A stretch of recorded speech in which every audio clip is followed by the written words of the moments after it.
Fal kalamu huna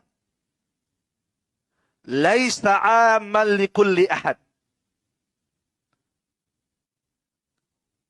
Ucapan Nabi di dalam hadis ini, sabda Nabi dalam hadis ini, tidak berlaku umum pada setiap orang. Tidak mencakup semua orang. Ya. Jadi tidak semua orang, ya, tidak berlaku pada setiap orang yang melakukan dosa. Ya, sebab buktinya apa? Ada sebagian orang ketika melakukan dosa, jelas itu dosa, dalil jelas. Tetapi tidak ada perasaan gelisahnya, kan? Makanya Syekh Muhammad bin Shalih Al-Utsaimin mengatakan, yang Nabi sebutkan dalam hadis ini tidak mencakup semua orang.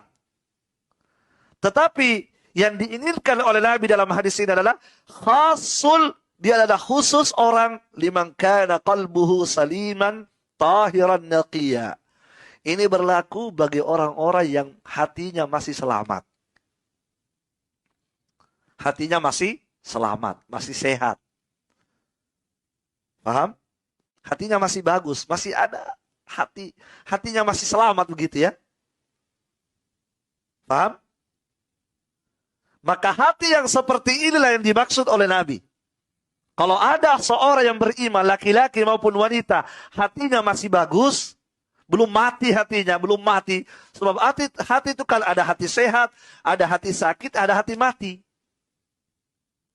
Nah, hadis Rasulullah ini ditujukan kepada mukmin laki-laki maupun wanita yang masih apa? Yang masih bagus hatinya, belum mati.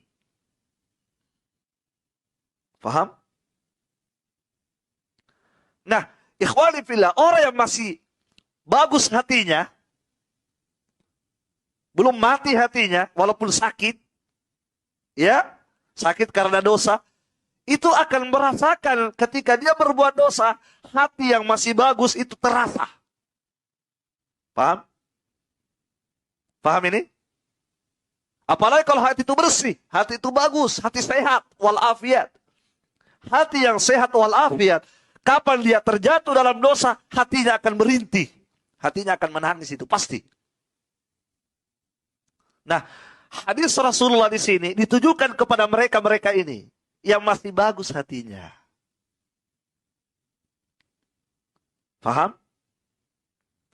Adapun orang yang hatinya sudah berkarat, hatinya bahkan sudah mati, iyadzan billah, karena banyaknya dosa yang dia lakukan sampai hatinya mati, inilah orang-orang yang tidak terasa dosa yang dia lakukan. Inilah orang-orang yang justru bangga ketika dia berbuat dosa. Kenapa? Karena hati sudah, na'udzubillah, sudah berkarat. Tapi kalau hati itu masih bagus, ya, walaupun ada kotoran-kotoran sedikit, itu ketika dia berbuat dosa akan terasa itu.